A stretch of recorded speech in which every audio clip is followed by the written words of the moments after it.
This is National 9 News with Peter Hitchener. Injured Antarctic adventurer Peter Bland forced to wait for a family reunion. Home buyers' joy as interest rates are slashed, and our cricketers struggle for supremacy in the first one-day final. Good evening also tonight. What a whopper. Melbourne scientists hooked on a giant of the deep. Another attempt will be made tonight to evacuate an injured Gisborne adventurer from a remote island off the Antarctic Peninsula. Bad weather has prevented an aircraft reaching King George Island from Punta Arenas in southern Chile, where Peter Bland's wife and daughter are waiting to be reunited with him. Nick Coe has our exclusive report.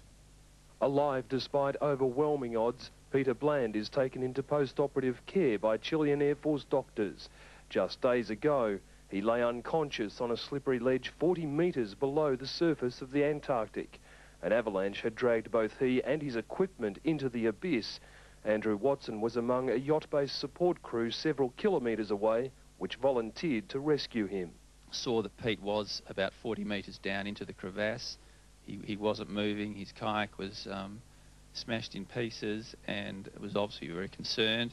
Andrew's brother Jay was with his training partner when their trek along the Antarctic Peninsula turned to disaster. At 1,200 metres above sea level, he abseiled down to his unconscious partner, losing radio contact in the process. For more than 48 hours, doing what he could to make him more comfortable. He was very pleased to see us, obviously. He had spent, by this stage, 3 days, I think, on his own, trying to keep Pete well. Pete had not moved his legs or any part of his body still at this stage, I think, and Jay was very concerned about his spine. It took all the rescue team's strength to pull the stricken adventurer to safety.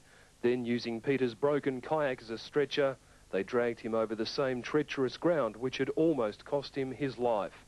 Finally airlifted to safety, medical staff are cautiously optimistic.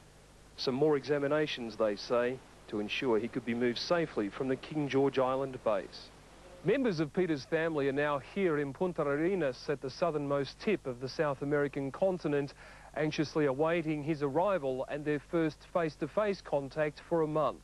Those who are with him now are desperate to return to Australia.